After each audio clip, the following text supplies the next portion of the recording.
Hindi raw kasali ang binata sa party ng mga kamag-anak. Pero nagulat sila kung sino pala ang may-ari ng restaurant kung saan sila nagdiriwang. Magandang araw sa inyo mga kaserye. Ngayon ay puklatin natin ang panibagong pahina na naglalaman ng paksang Ang Aking Tagumpay.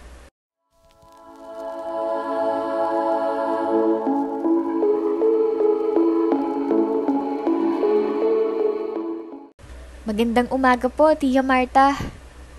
Nakangiting bati ni Greg sa tiyahin matapos niyang mailapag sa loob ng bahay nito ang iniutos nito sa kanyang tubig. Ano ba naman yan, Greg? Idiretso mo na yan sa kusina. Ilagay mo sa jug. O baka naman hindi mo alam kung anong itsura ng jug. Alam ko po, Tia. Sige po. Agara naman iyong kinarga ni Greg at inilagay sa jug. Oh, eto. Para sa pagbili mo niyan. Kada Merkules, pumunta ka dito sa bahay para bumili ng tubig. Lagi kasi kaming nauubusan dito eh. Nga pala, mamayang hapon, bumalik ka dito at ipapalinis ko sa iyo ang hardin sa may likuran. Magpapatulong na rin ako para ikabit yung mga kailangan ikabit para sa paparating na kaarawan ni Sofia. Opo, Tia. Anong oras po ba? Maghahanap pa po kasi ako ng panggatong sa bukid. Mamaya na lang pagka-uwi mo. Sige po, Tia. Masayang umuwi sa kanila si Greg na hindi lang naman kalayuan mula sa bahay ng kanyang Tia Marta. Si Marta ay ang bunsong kapatid ng ama niyang si Pedro. Nakakaangat din ito sa buhay. Sa katunayan, sa lahat ng kapatid ng kanyang ama ay ang pamilya lang nata ni Pedro ang nasa ibaba. Ramdam ni Greg ang kaibahan ng buhay nila sa buhay ng iba, lalong-lalo sa kanyang ibang mga kamag-anak. Pagdating sa damit at mga gamit ay ibang-iba na. Pagdating sa bahay ay naabutan pa niyang ina na nagsisibak ng kahoy sa harapan ng kanilang munting tahanan. Nay, ako na po dyan. Oh, nandito ka na pala anak. O siya sige at kanina pa sumasakit ang balikat ko dito sa kahoy na yan eh. San ka nga pala galing? Kila Tia Marta po, Nay. Inutusan niya po kasi ako na bumili ng tubig eh. At gagawin ko na daw po to kada Merkules. Ayos na din to, Nay. At may baon po ako sa eskwela. Nagpasalamat ka ba sa tiya mo? Opo, Nay. Pababalikin niya pa nga ako pamaya eh. Dahil may iutos daw po siya sa akin. Para daw po sa paparating na kaarawan ni Sofia. Abay, oo nga no. Malapit na nga palang kaarawan ni Sofia. Mas matanda lang siya ng ilang buwan sa kapatid mong si Kyle. Pinaghahandaan talaga nilang kaarawan ni Sofia, ano? Oo naman po, Nay. Nag-iisang anak lang po si Sofia at miracle baby pa. Tsaka maganda naman po ang trabaho ng asawa ni Tia. Dahil nasa ibang bansa po, kaya tiyak, bonggang selebrasyon ng kaarawan ni Sofia. Talaga, kuya? May cake din po ba? Pagsabat naman ni Kyle, na nooy kagigising lang. Oo naman, bunso. Tiyak maraming cake si Sofia doon at masasarap pa. Wow! Pwede din ba tayong pumunta doon, kuya? Kyle, anak, oo naman. Pupunta tayo doon kapag inimbitahan nila tayo. Nakakahiya naman kasing pumunta kung hindi ka imbitahan, di ba? Wika ng ginang. Sana i-invite tayo, kuya, no? Para makakain ulit ako ng cake. Tila excited pang wika ni Kyle.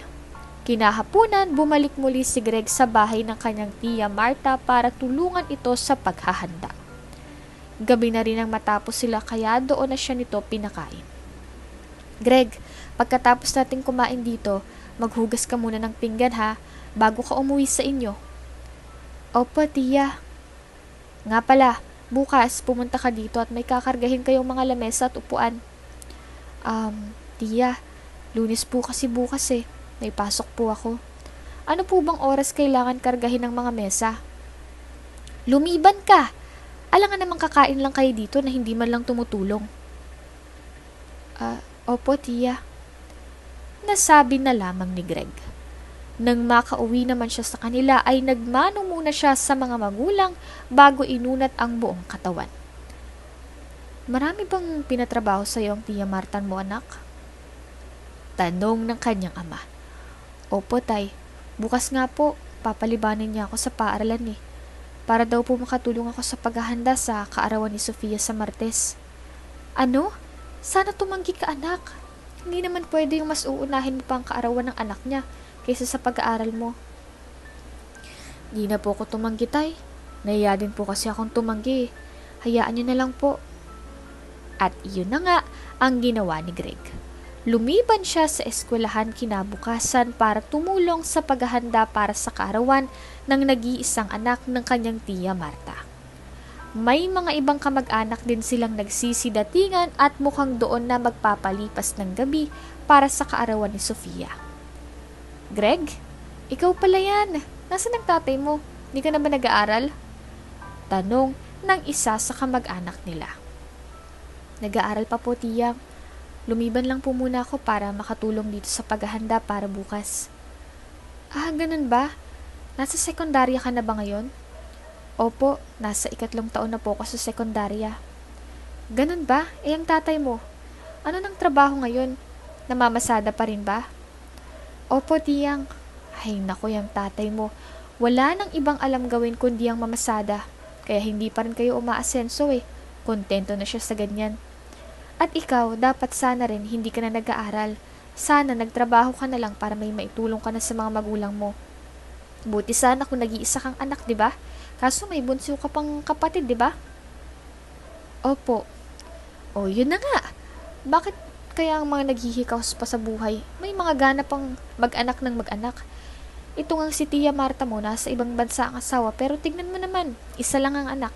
Kaya heto, mas lalong umaasenso. Huminto ka na lang sa pag-aaral mo para makatulong ka naman. Pangarap ko po kasing, anong pangarap? Mas unahin mo ang makakain niyo sa araw-araw. Palibasa, ikaw, nagmana ka din dun sa kapatid naming ambisosyo, pero wala namang napapatunayan. Nako, Inday, yan nga ang lagi akong sinasabi kay kuya. Kapag nangihiram siya dito ng pera, napagtrabahuhin na lang itong si Greg para makatulong sa kanila. Sapat nang napag-aralan niya para makapasok sa iba't ibang establishmento. Ang laging tugon naman sa akin ni kuya, huwag daw at may pangarap si Greg. Oo, lahat naman tayo may pangarap. Pero kailangan din nating maging praktikal, lalo na sa panahon ngayon. Kako, hanggat kaya niya pa daw kumayod at igapang ang pag-aaral nitong si Greg, hindi niya pahihintuin. Pero tingnan mo naman, ako lagi ang namomroblema kapag nanghihiram ng pera. Irap naman ni Marta nang nakisali na ito sa usapan. Pinapahiram mo naman ba? Minsan, pero madalas hindi. Nakakainis kasi. Ako palagi ang namomroblema kapag nangungutong siya dito. Kaya kahit may pera ako, tinatanggihan ko siya. Sige na Greg, umuwi ka na. Bukas pumunta kayo dito ng mga magulang mo, pero umayos kayo ah. Maraming mga bisita dito bukas. At pwede ba, magsuot din kayo ng mga magagandang damit. Hindi yung mukhang basahan laging mga suot nyo. Kaarawan ng anak ko bukas. At piling mga bisitang inimbita ko. Kaya umayos kayo. Opo, Tia Marta. Nasabi na lamang niya at agad napayuko. Sanay na siya sa ganoon ng trato ng tiyahin. At sa kanilang pamilya. Kung gaano siya nilalait ng mga ito ay dumoble naman ang panlalait sa kanyang mga magulang. Kaya naman pagbubutihan niya lagi ang kanyang pag-aaral para maiba niya ang takbo ng kanilang kapalaran. Naaawa man siya sa mga magulang dahil panay ang panlalait ng ibang tao sa mga ito.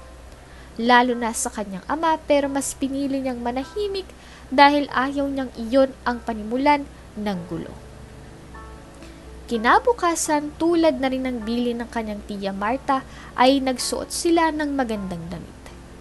Ang suot nilang apat ay ang pampato na nilang damit sa tuwing umaalis sila, kaya panatag si Greg na hindi na sila sisitahin ng tiyahin. Ngunit pagdating nila sa bahay nito ay agaran silang dinala sa likod bahay. Kuya, ano ba naman yung mga suot nyo? Kaarawan to, hindi burol. Ano ba naman yan? Inis na wika ni Marta. Pasensya ka na, Marta. Ito na ang pinakamagandang damit namin eh. Yan na? Diyos ko naman. O sige na, okay na yan. Basta huwag kayong masyadong maglalapit sa mga bisita ko ah. At yung anak mo ayusin mo ang pagdala sa kanya para wag magkulit. Uuwi na lang kami, Marta. Nakakahiya naman pala. Kuya, magdadrama pa ba kayo dito? Sige na, okay na yung mga suot nyo. Kailangan ko pang kausapin ng mga bisita. Umayos kayo. Nang makaalis si Marta sa kanilang harapan ay doon na nagtinginan ang mag-asawa. Hindi yata tayo nababagay dito, Pedro. Umuwi na lang kaya tayo. Rinig ni Greg na sambit ng kanyang ina. Nandito na tayo eh. Nakakahiya naman kung umalis tayo. Sige na, pabayaan mo na lang si Marta. At iyon na nga ang kanilang ginawa. Naupo sila sa medyo malayo sa mga bisita ng kapatid ng ama ni Greg saka sila kumain. Ngunit hindi pa man nangangalahati si Greg sa kanyang kinakain ay nilapitan na siya ni Marta. Greg, sarap ng kain natin dyan ah. Wala ka man lang bang planong tumulong? Mag-serve ka ng mga pagkain sa ibang bisita. Sige po, tiya. Agaran niyang sabi dito. Hinawakan pa ng ina ng binata ang kanyang kamay na para bang may nais ipahiwatig.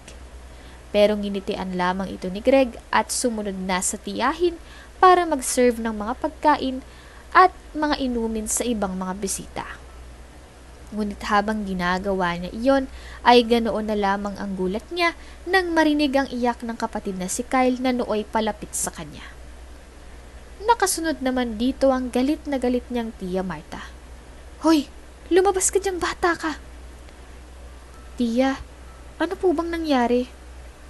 Anong nangyari? Bakit hindi mo itanong dyan sa magaling mong kapatid ha? Hindi pa nakakapag-ihip ng cake si Sofia pero nilamutak na niya. Kung hindi ko pa nakita, wala nang kakainin ng mga bisita. Sinabi ko naman sa inyo na ayusin niyo yung batang yan dahil ang kulit. Kayo na nga tong nakikikain dito, kayo pa tong ganyan.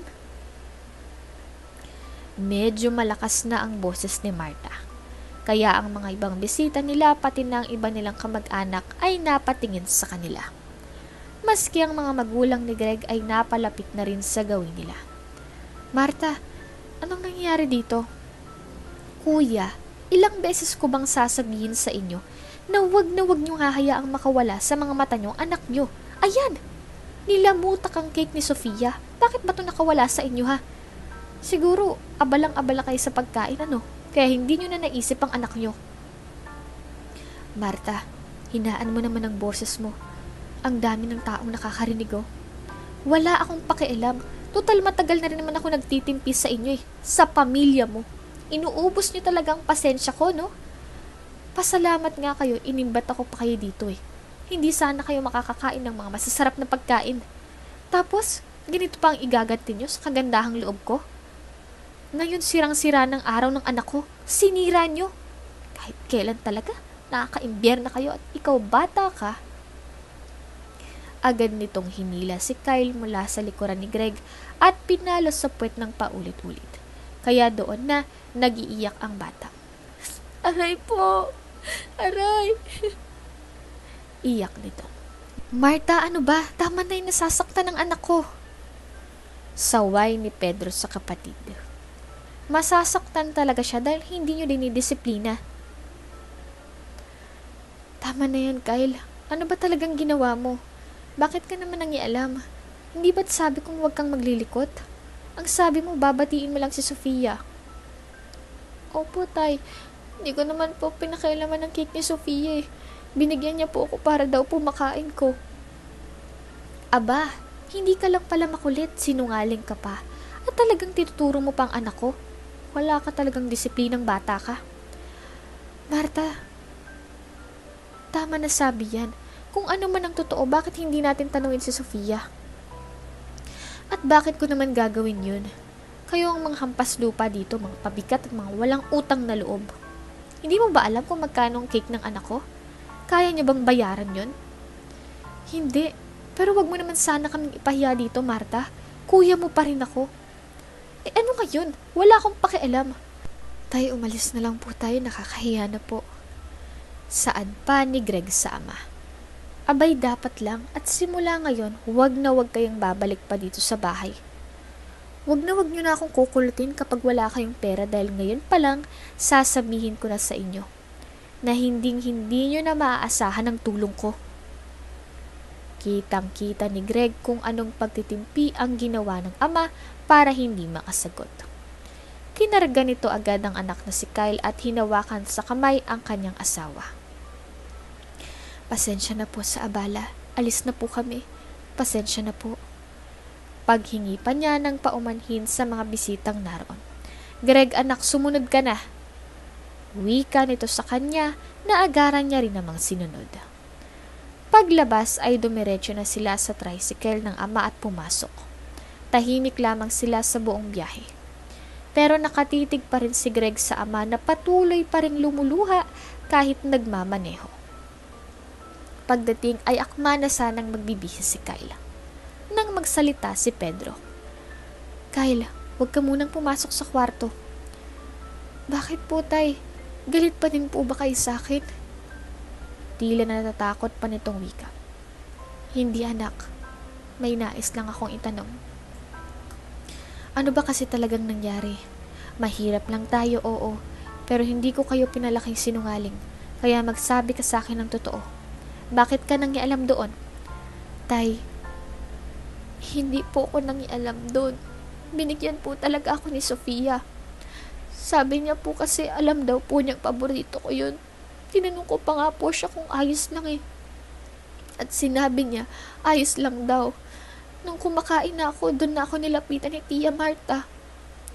Naiiyak na kwento ni Kyle. Naiintindihan ko at naniniwala ako sa'yo. Masakit pa ba ang palo sa'yo? Di na po masyado, tay. Sige na, magbihis ka na doon at matulog. Sasamahan ka ng nanay mo, ha? Opo. Greg, anak, matulog ka na rin. Maaga ka pa bukas sa paaralan. Baling naman ito sa binata. Tay, sige na, wag mo na muna akong kausapin. Tay, pasensya na po ha, kung hindi ko natutukan si Kyle kanina. Huwag mong sisihin ang sarili mo, anak. Hindi mo nga natapos ang pagkain mo dahil inutusan ka agad ng tiya mo. Kung alam ko lang na mangyayari to, hindi na lang sana tayo pumunta. Para kasing hindi pa ako nasanay na ganoon na talagang ugali ni Marte. Minamaliit niya tayo. Pero hayaan mo na, anak. Basta wag na wag kang magtatanim ng sama ng loob sa tiya mo. Natulungan din niya tayo kahit papaano. Tsaka pamilya pa rin siya. Kahit nakangiti ang ama, ay alam ni Greg na nasasaktan ito kaya tumango na lang siya. Maski siya man ay hindi rin nagustuhan ang mga salitang sinabi ni Marta sa ama at sa pamilya nila kanina. Hindi lang labis-labis na pamamahiya ang dinanas nila sa sarili nilang mga kamag-anak, kundi emosyonal na sakit din.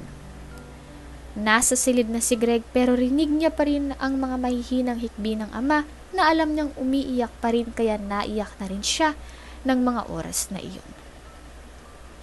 Ang totoo'y hindi lang naman ang ama ang nilalait at pinagtatawanan ng iba, kundi mas kasya din partikular na sa pagkwestiyon sa kanyang pag-aaral. Pero kahit na ganoon pa man, ay ginamit niya na lang iyon para magtagumpay sa buhay. Ngunit tila ang hirap pumabor ng kapalaran sa kanila, lalong-lalo na sa kanya dahil nagsunod-sunod ang pagsubok nila pagdating sa pinansyal na usapin. At dahil ayaw nang lumapit ni Pedro sa kapatid na si Marta at sa iba pa nilang kamag-anak, ay doon na napagpasyahan ni Greg na huminto sa pag-aaral. Anak, sigurado ka ba dyan? Sayang naman kung wala na talaga tayong ibang malalapitan. Kakapalan ko ng mukha ko at hihingi ng tulong sa tiya Marta mo. Tay, wag na wag niyo pong gagawin yan. Mas lalo lang nila tayong tatapak-tapakan. Hihinto na lang po ako sa pag-aaral para makatulong sa pangpinansyal natin. Anak, Tay, buo na po ang pasya ko. Nasasayangan din po ako, pero wala naman po tayong magagawa eh. Kailangan po nating mag-isip kung ano ang tamang gawin. Isa pa, hindi ko namang hahayaang maghirap kayo ni nanay sa pagkapag sa pag-aaral ko eh. Tapos, hirap na hirap pa po kayo. Salamat anak, at pasensya na. Isang pilit na ngiti lamang ang itinugon ni Greg sa ama. Simula nga dooy di na nag-aksaya pa ng panahon ng binata. at nag-apply na ng trabaho. Nakapasok naman siya bilang isang merchandiser sa isang grocery store sa bayan. Hindi ganoon kalakihan ang sahod, pero nakakatulong na siya kahit papaano sa mga magulang. Ngunit kapag nagkakataon na nakikita siya ng ilan sa mga kamag-anak nila at mga dating kaklase niya, ay napupuno pa rin siya ng lait at pinagtatawanan pa. Kagaya na lamang isang araw, habang abalang inaayos ni Greg ang mga dilata sa lagayan, ay saktong nakita naman siya ng kanyang tiya Marta. "Greg, ikaw nga, nagtatrabaho ka na?" Tinitigan pa siya ng tiyahin mula ulo hanggang paa. Hindi man maganda ang naging huling pagkikita nila sa kaarawan ng anak nitong si Sofia. Pero ngumiti pa rin ang binata at nagmano. "Nandito ka na pala. Tama nga ang hula ko sa iyo noon pa man, na hindi ka makakapagtapos sa pag-aaral. Tama lang tong ginawa mo, para magkasilbi ka naman sa pamilya nyo. Nga pala, bago ka pa lang dito?" "Opo, tiya. Ba't ka nahinto? Napagtanto na ba ng tatay mo na hindi niya talaga kayang pag-aralin ka? Yan kasing nakukuha ng pagiging ambisosyo eh. Kung ano ang puno, siya din ang bunga. At tingnan mo nga naman, nandito ka't nagtitiis sa kakarampot na sahod." "Marangal naman po ang trabaho ko, tiya. Tsaka kung kakarampot man po para sa inyong perang kinikita ko dito, para sa amin malaking tulong na po ito." "Aba, at marunong ka nang sumagot." "Tiya, hindi po ako tinuruang sumagot ng mali ni tatay sa kahit na sino, lalo na sa inyo. Pero kung alam ko lang po na hindi masamang sinabi ko pabalik, ayos lang po, at hindi po ako hihingi ng tawad." "Nagmamagaling ka. Akala mo siguro ikakayaman yung pagtatrabaho mo dito, no? Hindi. Mamamatay pa rin kayong mahirap. Naintindihan mo?" "Naintindihan ko po kayo, tiya. Pero walang sino man pong makakapagsabi sa magiging kapalaran ko. Ngayon po, ano po bang bibilin nyo? Sige na po at may gagawin pa po ko." Ngiti niya pa rin dito kahit naiinis na rin siya. Iniwan niya ang tiyahin na magkasalubong pa rin ang kilay dahil sa inis sa kanya. Hindi man niya batid kung ano nga bang kasalanan ng pamilya niya sa mga ito at kung bakit ganoon na lamang sila kung ituring. Pero mas pinili pa rin nilang maging masaya sa kung ano lang ang kaya nila sa kanilang buhay. "Anak, nandito ka na pala. Halika, kumain ka na dito.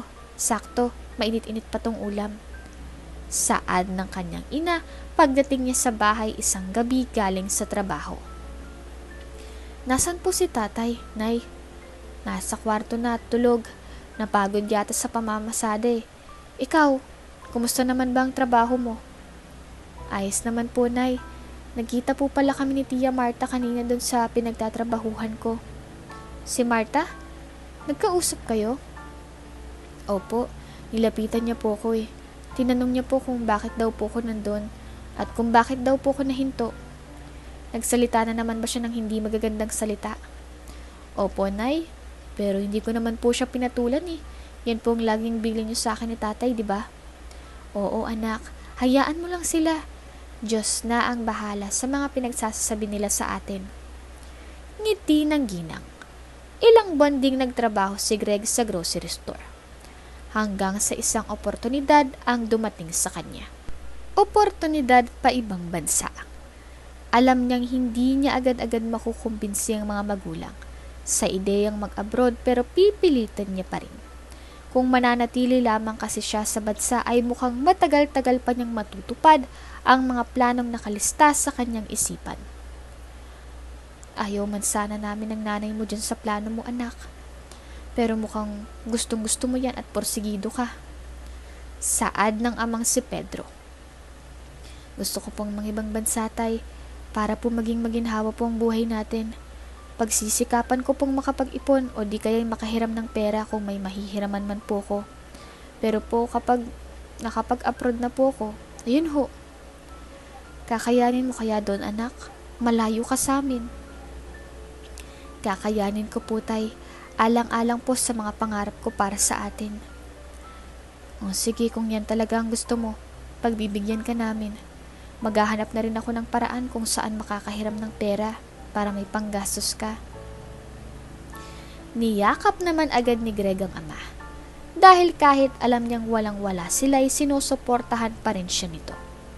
Ginawa naman ni Greg ang lahat para makapagtrabaho sa ibang bansa. Ayaw niyang sayangin ang pagkakataon dahil ito na mismo ang kumakatok sa pinto niya patungo sa inaasam-asam niyang kaginhawaan. Di nagtagal, sa tulong at suporta na rin ng kanyang mga magulang ay nakapagpasa nga siya ng mga papeles na kakailanganin para sa kanyang pag-alis. Inasikaso niya rin agad ang passport at naghanda ng lahat ay nakaset na rin ang araw ng kanyang pag-alis sa bansa. Habang nag-eempake kasama ang kanyang ina ay panay ang iyak nito habang paulit-ulit na nagbibilin sa kanya. "Nay, huwag na po kayong umiyak. Bukas na po para isang bagsakan na lang." Pagbibiro pa niya, dahilan para matawa ng kaunti ang ginang. "Ikaw talagang bata ka. Nagawa mo pa talagang magbiro. Kita mo nang emosyonal na emosyonal ako dito, oh." Kasi naman, Nay, para namang hindi na ako babalik, oh. Babalik pa rin naman po ako dito. Isipin mo na lang po, nagbabakasyon ako doon." "Bakasyon? Sa ibang bansa? Mas maayos pa sana kung sa Maynila ka lang eh. Dahil isang sakayan lang. Doon hindi mo yung teritoryo eh. Hindi ka sanay doon, anak." "Masasanay din po, Nay. Ginagawa ko naman po to para sa atin eh. At para din po sa kinabukasan ni Kyle. Sawa na po ako sa mga pang-aapi nila sa atin. Na kahit mga sarili nating kamag-anak, tinatawanan ng buhay na mayroon tayo. Sawa na po akong tawaging walang pakinabang, walang mararating at walang kwenta. Gusto ko pong makabangon tayo para di na nila po tayo aapakan. Lalo na kayo ni tatay, na kahit wala naman kayong pinapakitang masama sa kanila, may masasabi at masasabi pa rin sila sa inyo. Awang-awa na po ako sa inyo, Nay, sa inyo ni tatay." Nang mga sandaling iyon ay nagmula na ring maging emosyonal si Greg. "Oh, akala ko ba walang iyakan? Kayo po, Nay eh. Pinapaiyak niyo po ako. Basta po, uuwi din po ako kaagad. Sa sobrang bilis nga ng panahon, kahit kakaalis ko pa lang, bukas nandito na agad ako sa Pinas." Niyakap lang ng ginang ang binata. Dahil kahit alam niyang labis-labis na pangungulila ang paparating, ay kailangan nilang tiisin. Kahit nga sa airport kinabukasan, nang ihatid nila si Greg ay walang hindi umiyak. Maging si Kyle ay hindi na matigil sa paghagulgol. "Sige na, papasok na po ka sa loob. Huwag na po kayong umiyak ha. Lalo ko nahihirapan sa pag-alis eh." Naiiyak na ring wika ni Greg. "Sabi ko naman kasi dito sa nanay mo, anak, huwag nang sumama dahil tiyak kong panay lang ang iyak nito." Saad ni Pedro. Bakit ikaw? Di ka ba umiiyak?" "O anak, sino ba naman kasi hindi maiiyak? Sige na anak, huwag mo na kaming pansinin. Pumasok ka na dun sa loob. Basta tumawag ka agad ha, kapag nakarating ka na. O di kaya magpadala ka ng mensahe para di kami mag-alala ng nanay mo." "Opo tay, huwag po kayong mag-alala." "Nak, tatawag ka ha. Lagi kang mag-iingat doon." "Opo Nay, sige na po, huwag na po kayong umiyak dahil naiiyak na din po ako eh. Papasok na po ako." Pinal nitong wika at tinalikuran na ang mga ito. Masakit man para kay Greg, na malayo sa kanyang pamilya pero wala naman siyang magagawa kundi tiisin ang lahat. Naging maayos ang biyaheng panghimpapawid ni Greg at pagdating sa ibang bansa ay alam ng iyon na ang simula ng pagbabago sa kanyang buhay. At tulad ng ibang OFW, hindi rin naging madali sa kanya ang lahat. Kailangan niyang magtiis at kumayod ng kumayod para makapag-ipon. Hindi rin naman siya nawala ng komunikasyon sa Pilipinas. Dahil makausap lamang niya ang kanyang pamilya ay napapawi na ang lahat ng pagod, lungkot at pangungulila niya. Sa kanyang pagsisikap araw-araw ay nakapag-ipon na rin siya at binilhan ang sariling lupa at bahay ang kanyang mga magulang. Pinaalis niya na rin ng mga ito sa dati nilang tinitirhan dahil nangungupahan lamang sila doon. "Salamat anak ha, pero masyado naman yatang malaki tong bahay para sa ating apat." Masayang wika ng ina nang tawagan niya ito isang araw. Nay, wala pong sobra basta po para sa inyo. Wala naman po akong ibang nais sa pagpunta dito kundi ang maging komportable po kayo ni tatay at makapagtapos si Kyle balang araw. Salamat anak. Basta wag na wag mong pababayaan ang sarili mo dyan ha. Lagi kang magdadasal. Ipinagdarasal ka rin namin dito lalong lalo na si Kyle. Sana lang makauwi ka na dito anak. Mag-iipon pa po ako ulit, Nay. At kapag sapat na po ang ipon ko, uwi na po ako dyan. Magtatayo po ako ng negosyo para dyan na po ako. Suportado ka lagi namin ng tatay mo, anak. Miss na miss ka na nga nun eh. Nasaan po ba si tatay, Nay? Nasa pasadahan pa rin, anak. Sinabi ko nga sa kanya na pinapasabi mong magpahinga na pero ayaw talaga eh. Kako, dapat mo din daw pag-ipunan ng para sa kinabukasan mo. Hanggat kaya niya pa daw kumayod para sa atin, gagawin niya kaya hinayaan ko na lang. Si Kyle po nasaan? Nasa paaralan pa. Mamayang labasan, susunduin din yun ng tatay mo. Anong oras na ba dyan anak? Baka mapuyat ka. Opo Nay, matutulog na rin po ako ngayon. Mag-iingat po kayo dyan ha. Si tatay at si Kyle po. Oo anak, huwag kang mag-alala. Ikaw din dyan. Magdoble ingat ka. Lalo na't nasa malayo ka. Mahal na mahal ka namin anak. Mahal na mahal ko din po kayo Nay. Ngiti niya at pinatay na ang linya. Hindi man madali at pagod man pero otomatikong nawawala iyon kapag kausap niya ang kanyang pamilya. Wala naman siyang ibang hiling. Hindi niya naman minsan pinangarap na maging sobrang yaman. Pero iyong makitang kahit papaano'y komportable ng kanyang mga minamahal sa buhay ay masaya na siya. Sa katunayan, ginagamit niya iyong inspirasyon para mas lalo pang pag-igihan ang kanyang trabaho. Malayo man pero alam niyang nasa gitna na siya ng laban ng buhay. Lumipas pa muli ang ilang taon ay naging sapat na ang kanyang ipon. At doon na siya napagpasyahang umuwi sa Pilipinas. Sa airport ay masaya siyang sinalubong ng kanyang ina't ama kasama si Kyle. Na sobrang saya pa nang makita siya. Grabe, ang laki mo na Kyle. Nag-aaral ka ba namang mabuti? Opo naman kuya. Hindi ba't nangako sa'yo na mag-aaral akong mabuti? Yun, para makapagtapos ka at matupad mo rin ang lahat ng pangarap mo. Pero di ba kuya, hindi naman po kayo nakapagtapos. Bakit ang yaman mo na ngayon? Ako? Mayaman? Nako, hindi mayaman si Kuya Kyle. May trabaho kasi si Kuya, kaya may pera ako. Pero di pa ako mayaman. Tsaka, oo, hindi nga ako nakapagtapos. Pero ang lahat ng ginagawa ko, galing sa puso at may sipag din. Pero ikaw, ibang pangarap namin sa'yo. Dapat makapagtapos ka para walang mga apak sa'yo. Tsaka anak, kapag natupad mo ng mga pangarap mo, yumaman ka na, dapat wag lalaki ang ulo gayahin mo ang Kuya Greg mo. Sabat naman ng amang si Pedro. Opo tay, hindi po ako gagaya kay Tia Marta. Ang sama po ng ugali. Kyle, anak, huwag kang magtatanim ng galit sa tiya mo.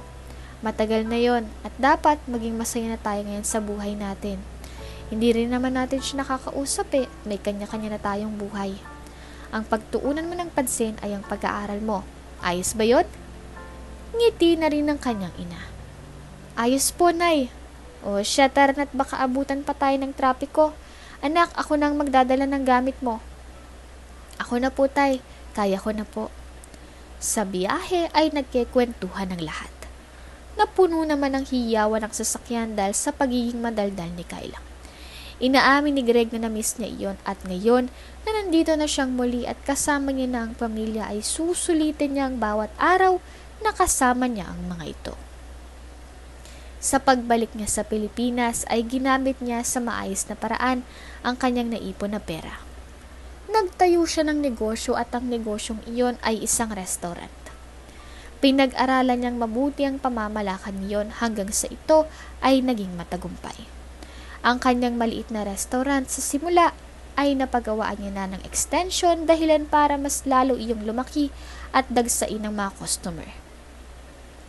Maayos din ang pamamalakad at pagtrato ni Greg sa kanyang mga tauhan. Kaya mahal na mahal siya ng lahat at nirerespeto. Ngayon ay mag-iisang taon nang namamayagpag ang kanyang restaurant. At dahil nga din doon ay nakabili na siya ng kotse. Anak, wala na kaming masasabi ng tatay mo sa'yo kundi proud kami sa lahat ng naabot mo. Pero anak, hindi ba't gusto mong magtapos ng pag-aaral? Kaya mo nang mag-aral ulit anak. Nay, hindi na po para sa akin yun. Tsaka masaya na po ako sa buhay ko ngayon na kasama kayo. Ang importante po ay si Kyle. Siya po ang tutupad ng pangarap kong makapagtapos at gagawin ko po lahat para lang magawa yun. Sigurado ka ba anak? Opo Nay. Noon kasi gusto kong makapagtapos ng pag-aaral para makahanap ng trabaho at maiahon kayo sa hirap. Pero dahil nagawa ko na po ngayon yan, kahit si Kyle na lang po ay okay na sa akin. Masaya na po ako noon. Sige anak, noon pa man, ay alam naman namin ng tatay mo na lahat ng ginagawa mo ay nakabalanse. Kaya sige. Sige Nay, bago pa tayo mag-iyakan dito, halika po, subukan natin tong bago kong kotse. Ay talaga ba? Ngayon na anak? Hindi ba natin sila hintay ng tatay at kapatid mo? Siyempre, sa susunod na ikot naman po sila. Halika na po, mag-date na muna tayo.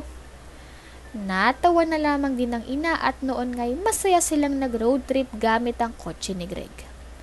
Naging masayang takbo ng kanilang buhay at ang lahat ng naisin ng pamilya ni Greg ay naibibigay niya na. Hanggang isang araw dahil napagpasyahan niyang pumunta sa pag-aari niyang restaurant para sana'y kumustahin ng mga empleyado niya, ay ganoon na lamang ang gulat niya nang bumungad sa kanyang mga mata ang kanyang tiya Marta kasama ang anak nitong si Sofia. Ang asawa nitong galing sa ibang bansa at ang iba pa nilang kamag-anak. Doon na napagtanto ni Greg na sila pala ang nagrenta sa buong restaurant sa isang araw. Dahil welcome party na daw iyon sa asawa ni Marta. Nakakauwi lang galing ibang bansa.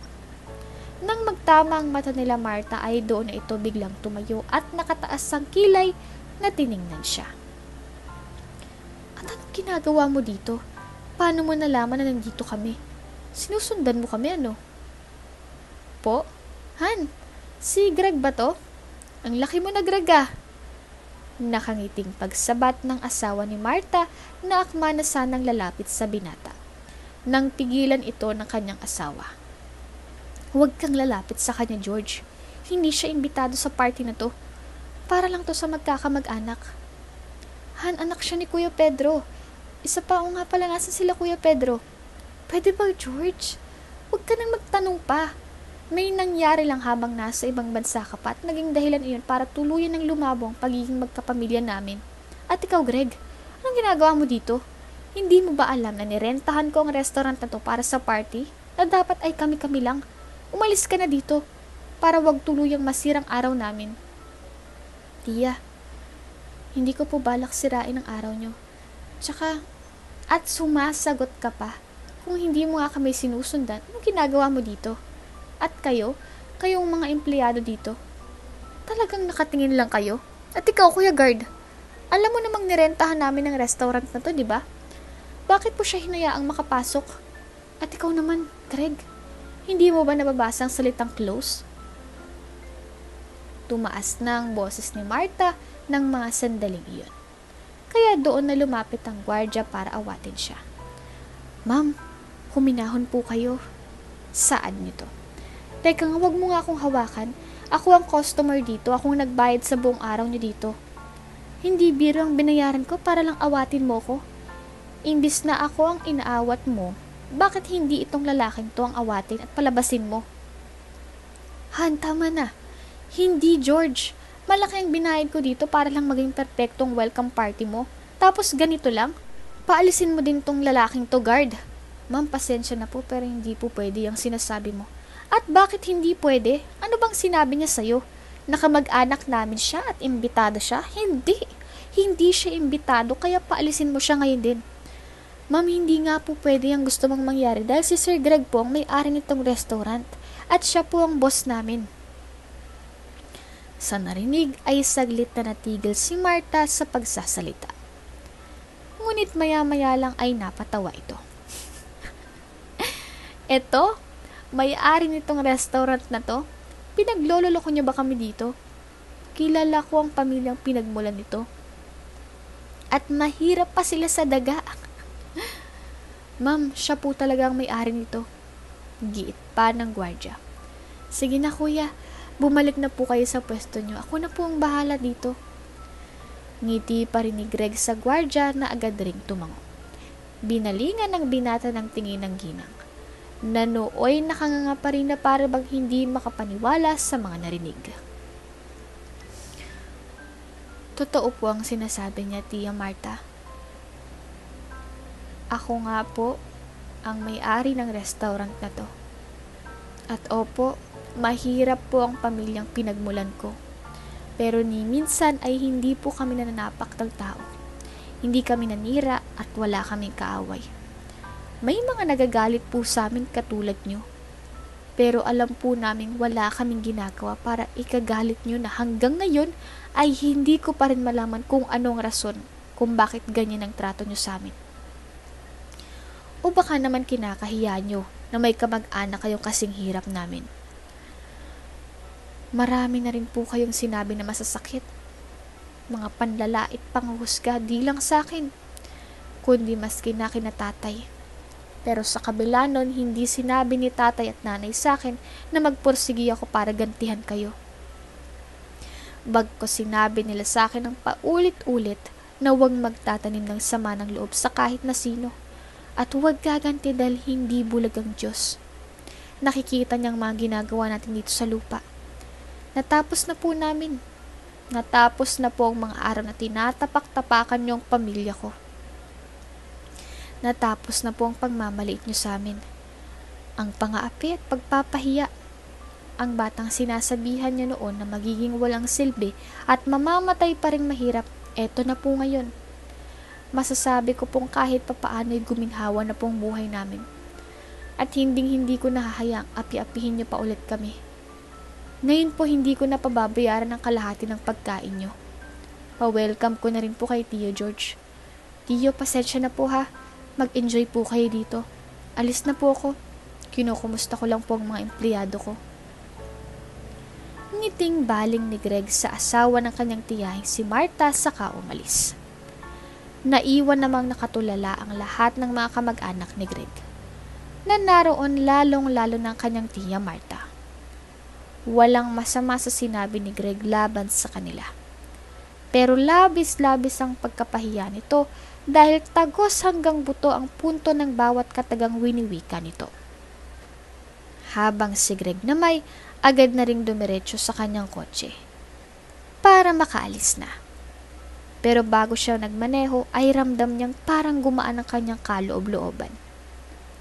Marahil ay sa wakas na sabi niya ang kanyang mga salitang noon pa man ay nais niya nang sabihin sa mga ito. Na hindi binabase ang tagumpay ng isang tao sa taas ng edukasyon na natapos nito o sa antas nito sa buhay. Basta't magsipag lang, magtiyaga at hayaang maging sentro ang Diyos sa iyong tatahaking daan at ang lahat ay maisa sa katuparan. Simula noon mas nagsipag pa si Greg sa lahat ng kanyang ginagawa dahil ayaw niyang maranasan muli ng mga magulang ang hirap na dinanas nila noon at para mas patunayan sa mga taong walang bilib at tiwala sa kanya noon na mali ang kanilang naging konklusyon. Dito ko na nga po isasara ang kabanatang pinamagatang Ang Aking Tagumpay.